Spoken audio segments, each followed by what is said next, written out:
여러분 반갑습니다. 열왕기하 성경 강해 시간입니다. 우리가 어떤 일을 처음 잘 시작하는 것도 매우 중요하지만 그 일을 잘 마무리하는 것도 너무 중요합니다.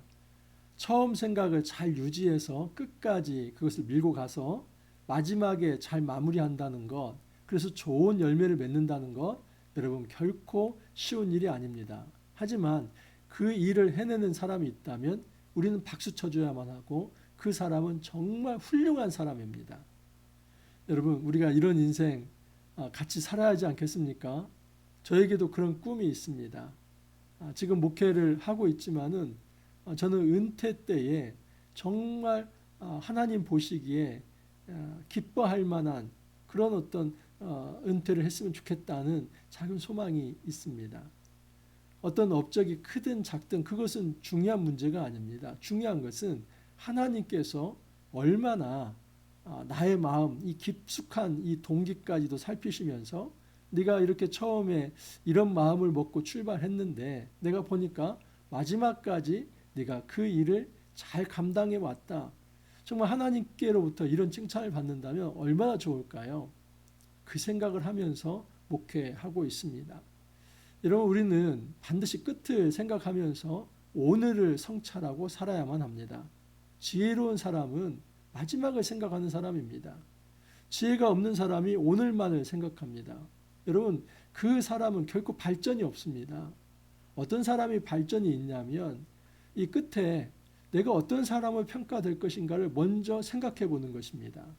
가장 중요한 평가와 판단은 하나님으로부터 오는 것이죠. 하나님으로부터 기쁨의 평가를 받는 것, 하나님으로부터 정말 좋은 평가를 받는 것, 이것을 머릿속에 생각하면서 오늘 하루를 사는 것입니다. 하나님께서 어떤 사람을 좋아하십니까? 우상 숭배하고 자기 탐욕에 빠지고 그리고 하나님께서 맡겨주신 사명을 감당치도 않고 그런 사람 하나님 좋아하실까요? 아닙니다. 하나님께서 기뻐하시는 자는 정직한 자이죠. 성경에서 정직하다는 것은 두 마음을 품지 않는 것입니다. 우상도 섬기고 하나님도 섬기고 이건 정직한 거 아닙니다. 정직하다는 것은 배타적 사랑을 전제하는 말입니다. 오직 하나님만 섬기며 하나님의 말씀의 통치를 받으며 그 사랑의 정신 속에서 생명을 구원하고 이 하나님 나라 증진을 위해서 자기가 가지고 있는 재능과 은사와 모든 시간과 열정을 투자하면서 살아가는 사람, 투여하면서 살아가는 사람, 이 사람은 하나님이 정말 기뻐하실 만한 사람이지요. 여러분, 우리가 그 끝에 목표를 여기에 두고 내가 오늘 그 삶을 살아가고 있는지를 한번 판단해 보는 것입니다. 오늘 말씀은 열왕기하 12장 1절에서 21절 말씀인데 요아스 왕에 관한 이야기입니다. 어제 말씀에 이어서 이제 이어진 것입니다. 어제 말씀 어떤 말씀이었습니까? 여러분, 아달랴라고 하는 이 독한 여인이 있었지요. 그의 아들 아하시아가 죽게 됩니다. 그러자 다윗 왕손을 통해서 왕권을 제대로 적통으로 잇는 것이 아니라 다윗 왕손 모든 왕손들을 다 죽입니다. 그리고 아달랴가 자칭 스스로 자기가 왕이라고 하면서 그렇게 등극합니다. 하지만 여러분, 이 유다 족보에 의하면 유다 왕국의 족보에 의하면 7대 왕은 아달랴가 아니라 바로 요아스로 표현됩니다. 그러니까 아달랴는 한 7년 정도 이 정권을 찬탈했던 자이지 진정한 적법한 왕이 될 수 없는 것이죠. 이 역사를 바로 세운 사람이 여호야다입니다. 여호야다가 그 떡애기 요아스를 7년을 이제 성전에서 그렇게 키웠습니다. 그리고 때가 되자 개혁의 기치를 올리고 그리고 결국 아달랴를 처벌하면서 이제 요아스에게 제대로 된 왕권이 이어지게 합니다. 그러니까 이 요아스는 소망의 씨앗이었고 이 개혁의 씨앗 아닙니까? 그러면 잘 생활했어야 하죠. 물론 여러분 요아스가 그의 전반기 사역은 하나님 보시기에 정직했습니다. 다만 여호야다가 살아있을 동안 그렇다면 여호야다가 이제 죽은 후는 문제가 되는 것입니다. 그 후에는 우상을 숭배하고 그리고 엄청난 살인을 저지르면서 결국 이 요아스는 이제 암살을 당해서 죽게 됩니다. 비극에 처하게 되죠. 그래서 다윗성에 묻히기는 하지만은 이 열조의 묘에는 또 들어가지 못하는 이런 자가 됩니다. 그러니까 이 요아스는 개혁의 기치를 들었지만 완전한 개혁을 이룬 왕이 아니라 자기 개혁에는 실패했던 사람이다라고 볼 수 있습니다. 자, 이 요아스 조금 더 깊이 살펴보면서 우리의 삶 속에서 어떻게 우리가 시종일관 신실하고 또 하나님 앞에서 의롭고 거룩하게 우리에게 맡겨진 그 사명을 끝까지 완수할 수 있을지 한번 묵상해 볼 수 있기를 바랍니다. 예후의 제7년에 요아스가 왕이 되어 예루살렘에서 40년간 통치하니라. 여러분 40년 통치했습니다. 그러면 요아스는 몇 살에 죽었을까요? 47세입니다. 왜냐하면 7세에 왕이 되었기 때문에. 그래서 40년간 왕이 되었다는 것은 결코 이 통치 기간이 짧지는 않습니다. 하지만 너무 이른 나이에 왕이 되었기 때문에 죽은 나이를 생각하면 47세 그렇게 나이가 많이 들어서 죽은 것도 아닙니다. 이렇게 어찌 보면은 젊은 날에 죽은 이유는 암살을 당했기 때문입니다. 여러분 그 암살당한 것은 어찌 보면 하나님의 심판이 임한 것입니다. 그건 이제 역대하 24장 말씀과 결부해서 뒷부분에 다시 살펴드리겠습니다. 요아스는 제사장 여호야다가 그를 교훈하는 모든 날 동안에는 여호와 보시기에 정직히 행하였으되, 여호와 보시기에 정직히 행하였는데 언제 동안요? 여호야다가 살아있을 동안, 여호야다가 살아서 그 교훈하는 동안, 다시 말해서 하나님 말씀의 통치를 받을 때는 우리가 제대로 된 신앙생활을 할 수 있다는 겁니다. 요아스가 그랬습니다. 요아스가 여호야다의 그 교훈을 받을 때, 하나님 말씀에 순종할 때는 그가 하나님 앞에 칭찬받는 삶을 살았지만, 여호야다가 죽고 하나님 말씀을 받지 않을 때는 하나님 보시기에 악한 삶을 살았다는 것입니다. 다만 산당들을 제거하지 아니하였으면, 보십시오. 산당들을 제거하지 않아서 백성들이 여전히 산당에서 제사합니다. 이 산당 제사는 사실 왕국 초기에는 이 산당에서 여호와를 높였습니다. 왜냐하면 성전이 지어지기 전에는 이 산당에서 제사를 지냈기 때문입니다. 그래서 뭐 기브와 실로 이런 곳들이 주요 산당들이 있던 곳이죠. 그런데 이제 이 중앙성소가 마련이 됐음에도 불구하고 산당들이 있다는 것은 그곳에서 혼합주의 이 신앙이 토속 샤머니즘과 연결돼 가지고 있었다는 것입니다. 그래서 여호와도 있고 거기에 지역신도 섞여서 정말 완전히 짬뽕 혼합주의 신앙이 자리 잡은 곳이 이 산당입니다. 하나님께서 그래서 가증히 여깁니다. 이 개혁의 꽃은 단지 우상을 철폐하는, 우상 신상을 철폐하는 게 아니라 이 산당의 민속신앙, 이 토속신앙 여기까지를 다 뿌리 뽑아야만 진짜 하나님 앞에서 참된 개혁인데, 그것을 요아스가 이루지는 못했다 하는 것입니다. 자, 요아스가 잘한 부분이 4절에서 16절인데 요약하면 이렇습니다. 요아스가 이제 23년 그 왕이 된 지 23년째에 어떤 생각을 가지냐면 성전을 좀 보수해야겠다 이런 생각을 가집니다. 6절을 보면 요아스 왕 제23년에 이르도록 제사장들이 성전의 파손한 데를 수리하지 아니하였는지라.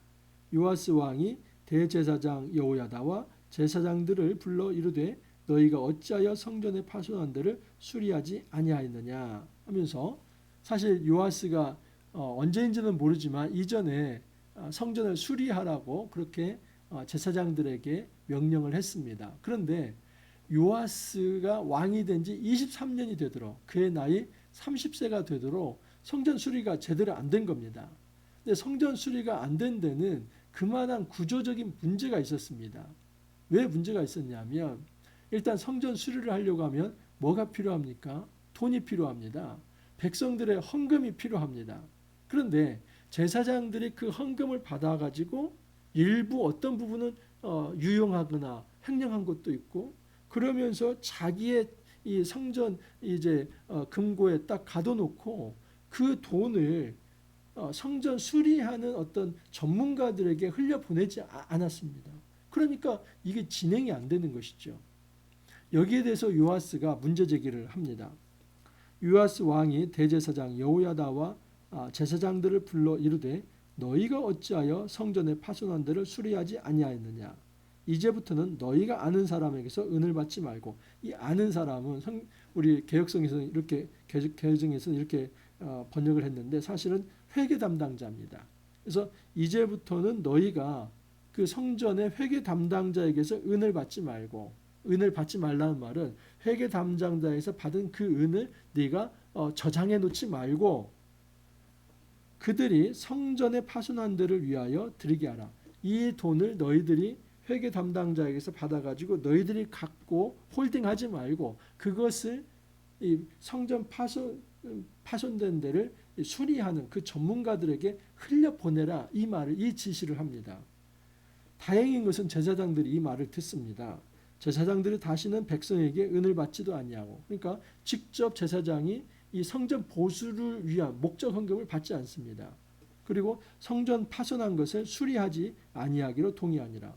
제사장이 그 성전 파손 수리에 대한 감독을 하는 게 아니라 전문가를 따로 세우기로 한 겁니다. 그래서 제사장은 이제 이 일에 대해서 책임을 지고 이제 빠지게 되는 것입니다. 이게 잘한 것입니다. 우리는 이렇게 생각합니다. 목회자가 모든 일을 다 잘할 수 있다고 생각합니다. 그렇지 않습니다. 목회자는 모든 일의 전문가가 아닙니다. 여러분, 목회자는 말씀 사역의 전문가이죠. 기도와 말씀에 전무하고 성도들을 영적으로 양육하는 데는 전문가입니다. 하지만 회계 전문가가 될 수는 없습니다. 건축 전문가도 아닙니다. 디자인 전문가도 아닙니다. 어떤 기술자도 아닙니다.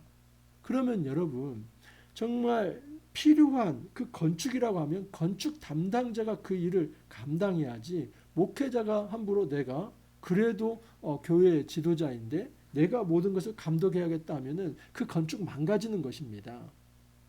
그래서 지금 여기에 이 어떤 성전 지도자들, 제사장들이 자기가 돈은 받아놨는데, 백성들로부터 헌금은 받아놨는데 정작 그것을 전문가들에게 보내지 않고 붙들고 있을 때 요아스가 이 어떤 병폐를 끊어낸 겁니다. 잘못된 구조와 관행을 이제 끊어낸 겁니다. 제사장들은 이제 뒤로 빠지십시오. 그래서 직접 이 헌금을 어디에 놓냐면 그냥 헌금통 하나를 만들어 놓습니다. 그래서 백성들이 직접 거기에 헌금을 하게 하고, 마지막 순간에 대제사장과 서기관이 함께 검증을 해서 그 돈을 바로 이제 성전 수리하는 전문가들에게 흘려보냅니다. 제사장 여호야다가 한 궤를 가져다가 그것의 뚜껑에 구멍을 뚫어 여호와의 전문 어기 오른쪽 곧 제단 옆에 두매 여호와의 성전에 가져오는 모든 은을 다 문을 지키는 제사장들이 그 귀에 넣더라. 이에 그 궤 가운데 은이 많은 것을 보면 왕의 서기와 대제사장이 올라와서 여호와의 성전에 있는 대로 그 은을 계산하여 봉하고 그 달아 본 은을 일하는 자 곧 여호와의 성전을 맡은 자의 손에 넘기면 그들은 또 여호와의 성전을 수리하는 목수와 건축하는 자들에게 주고. 얼마나 좋습니까? 이전에 제사장들이 돈을 홀딩하고 있는 그 체제를 이제 완전히 이제 끝내고 그렇게 하지 말라고 말을 하고 직접 이 헌금통을 성전 문 앞에 갖다 놓게 하고 거기에서 걷어들인 것을 바로 이제 성전 맡은 자 감독에게 주고, 그리고 그 돈이 목수와 또 어떤 이제 기술자들에게 전달되도록 하는 것입니다. 그러니까 성전 보수가 아주 정상적으로 이루어진 것이죠. 그리고 여기에 대해서 얼마나 이제 서로 간에 신뢰가 있었는지 그 돈이 흘러가는 데 있어서 회개하지 않아도 될 정도였다고 합니다. 15절을 보면 또 그 은을 받아 일꾼에게 주는 사람들과 회개하지 아니하였으니 이는 그들이 성실히 일을 하였습니다. 이게 아름다운 일이죠. 그래서 여러분, 이 4절부터 16절까지는 요아스가 굉장히 30세면 이제 어느 정도는 이제 통치할 수 있는 나이 아닙니까? 그래서 자기가 그 나이가 되었을 때 아름다운 통치를 한 겁니다. 이 성전 지도자들이 우유부단하고 어찌 보면 직무유기를 하면서 자기를 하지 못할 때 그 어떤 구조적인 병폐를 잘라내고 그것을 없애고 새로운 제도를 들여서 이 성전 보수가 이루어지도록 추진을 했던 사람이 요아스입니다. 그러니까 개혁적인 왕이고 아주 잘한 일이죠. 여러분 성전 보수는 이건 보통 일이 아닙니다. 성전 보수라고 하는 자체가 모든 우상을 없애고 하나님 여호와 하나님을 섬기는 이 상징적인 것이기 때문에 잘한 일입니다. 하지만 이 다음이 이제 문제입니다. 지금까지는 명입니다. 아주 밝은 부분인데 이제는 어두운 부분이 나옵니다. 그때 아람 왕 하사엘이 올라와서 가드를 쳐서 점령하고 예루살렘을 향하여 올라오고자 하므로 이 아람 왕 하사엘이 쳐들어오는데 그 하사엘과 전투에서 이 요아스가 치명상을 입습니다. 보십시오. 유다의 왕 요아스가 그의 조상들 유다 왕 여호사밧과 여호람과 아하시아가 구별하여 드린 모든 성물과 자기가 구별하여 드린 성물과 여호와의 성전 곡간과 왕궁에 있는 금을 가져다가 다 아람 사람 왕 하사엘에게 보냈더니 하면서 이제 아람 왕에게 이제 전세가 이 아람과의 전투에서 전세가 유다에게 좋지 않자 이 성전에 있는 물건을 가지고 가서 조공을 바치는 그런 행동을 합니다.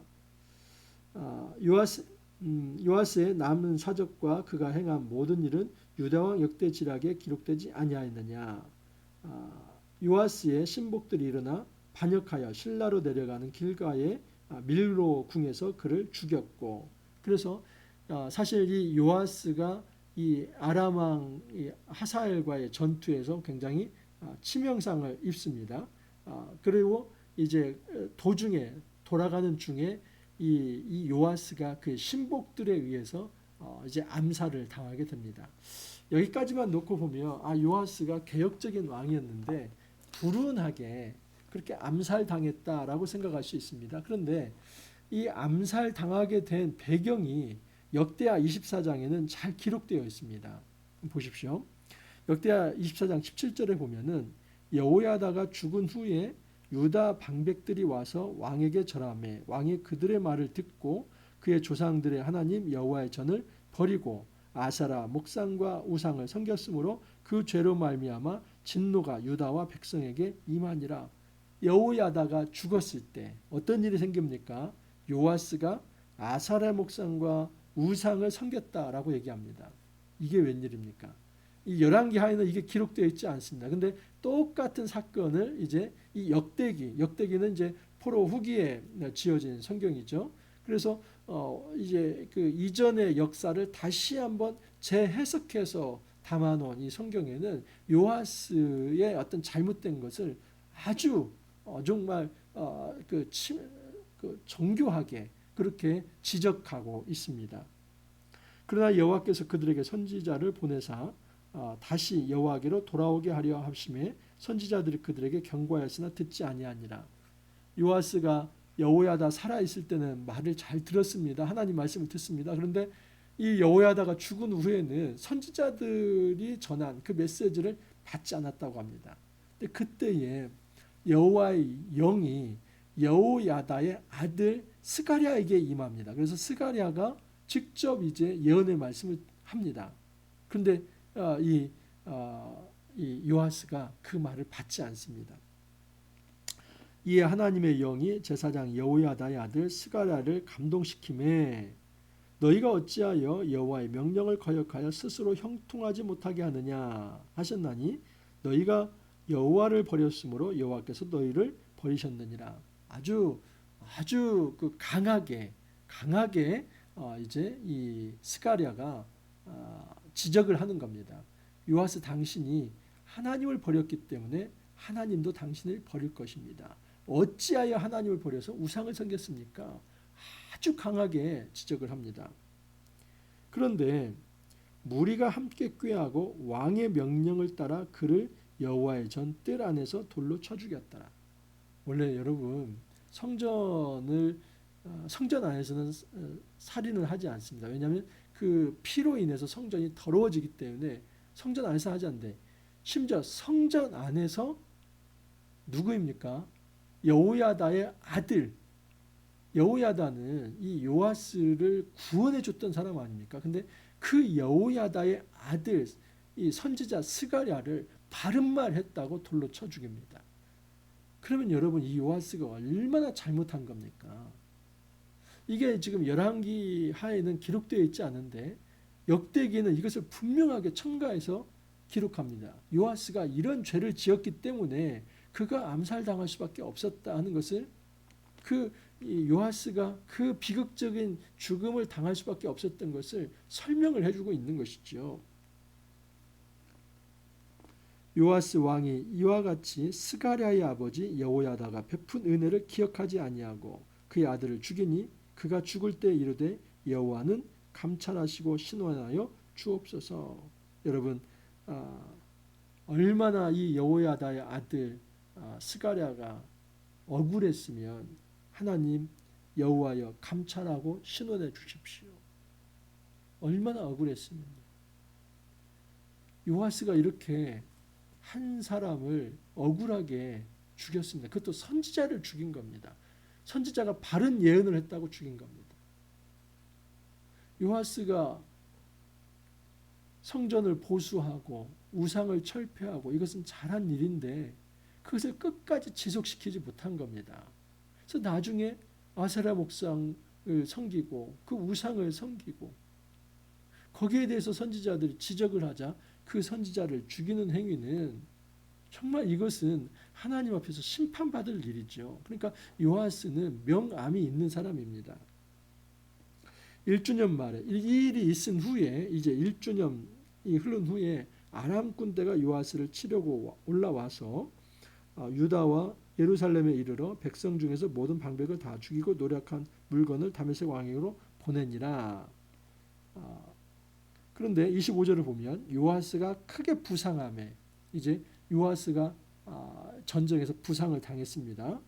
그런데 적군이 그를 버리고 간 후에 그의 신하들이 제사장 여호야다의 아들들의 피로 말미암아 반역하여 그를 침상에서 쳐 죽인지라.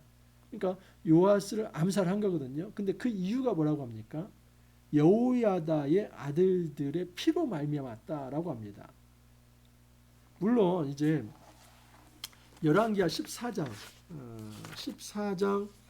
5절에 보면 나라가 그의 손에 굳건 섬에 그의 부왕을 죽인 신복들을 죽였으나 그래서 이 아마샤라고 하는 이 요아스의 아들이 아마샤거든요. 그래서 아마샤가 자기의 아버지를 죽인 이제 암살자들을 처벌을 하긴 합니다. 하지만 이 요아스는 지금 왜 죽게 됐냐면 그가 제사장 여호야다의 아들 선지자 스가랴를 무고하게 죽였기 때문에 거기에 대해서 징벌적으로 죽게 된 겁니다. 그러니까 이것은 단지 어떤 정치적 암살에 의해서 요아스가 억울하게 죽은 것이 아니라 하나님을 잘 섬기지 못한 것에 대해서 그가 처벌을 받고 죽은 것입니다. 여러분, 우리가 이 말씀에서 정말 한번 생각해 볼 것이 있습니다. 그것은 무엇이냐면 우리가 처음 시작한 일을 끝까지 잘 완수하는 것입니다.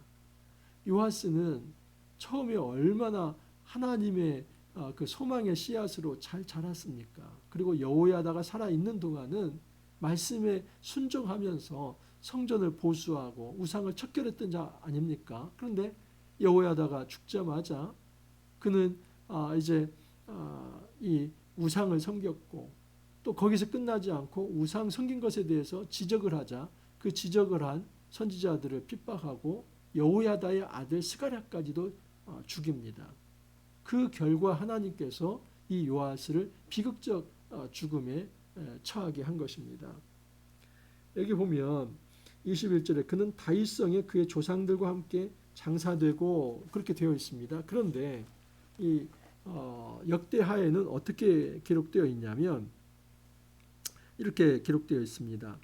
다윗성에 장사였으나 왕들의 묘실에는 장사하지 아니하였더라. 그러니까 다윗성 안에는 장사되었지만은 그 어떤 왕들의 묘실에 장사되지 않았다는 것은 이 요아스를 결코 완전히 선한 왕으로 그렇게 평가하지 않았다 하는 것을 알 수 있지요. 우리는 마지막 하나님의 평가가 무엇일까를 한번 생각해 봐야만 합니다. 그 끝을 제대로 생각했을 때 나의 현재의 삶을 제대로 조정할 수 있습니다. 그 끝이라고 하는 그 끝에 하나님의 평가를 생각할 때 오늘 내가 잘 살아가고 있는가 이것을 점검해 볼 수 있는 것이지요. 여러분 우리가 지혜롭게 살아가길 바랍니다. 지혜로운 사람은 끝을 생각하면서 오늘 하루를 살아가는 것입니다. 우리가 처음 마음 먹은 하나님 앞에서 내가 거룩하게 살아가겠습니다 하는 그 마음이 있다면 변치 마시고 정말 신실하고 책임감 있게 끝까지 잘 살아서 마지막에 생명의 열매, 거룩의 열매, 하나님 주시는 이 평화의 열매를 잘 맺으면서 정말 하나님이 기뻐하시고 하나님 칭찬하시는 그 귀한 삶 우리가 함께 살아갈 수 있기를 간절히 원합니다. 이렇게 기도합니다. 주님 감사합니다. 우리 삶 속에서 우리가 처음 마음 먹은 것을 어떻게 마무리해야 할지 이 시간에 생각해 보게 되었습니다. 요아스는 개혁적인 왕으로 부름받아서 성전을 보수하고 우상을 철폐하는 일을 했었지만 결국 여호야다가 죽은 후로는 하나님 말씀을 떠나서 우상을 숭배하고 또 그 죄를 지적한 선지자들을 죽이는 악행을 저질렀습니다. 주님 혹여라도 우리가 이런 삶을 살아가지 않도록 주님 도와주옵소서. 날마다 말씀으로 경성케 하여 주시고 또 우리의 교만을 깨뜨리시며 정말 늘 하나님 말씀 앞에 겸손하게 하여 주시사 주의 말씀 앞에 엎드림으로써 마지막 그 순간까지 하나님 보시기에 기쁨이 될 만한 거룩한 삶 살아갈 수 있도록 주님 축복하여 주옵소서. 주님 감사하옵고 예수님 이름으로 기도합나이다. 아멘. 여러분 우리가 말씀과 동행하고 또 서로에게 많이 힘을 실어주면서 하나님께서 맡겨주신 이 길 끝까지 잘 걸어갈 수 있기를 간절히 소망합니다. 오늘 또 하루 여러분 화이팅 하시고 내일 찾아뵙도록 하겠습니다. 감사합니다.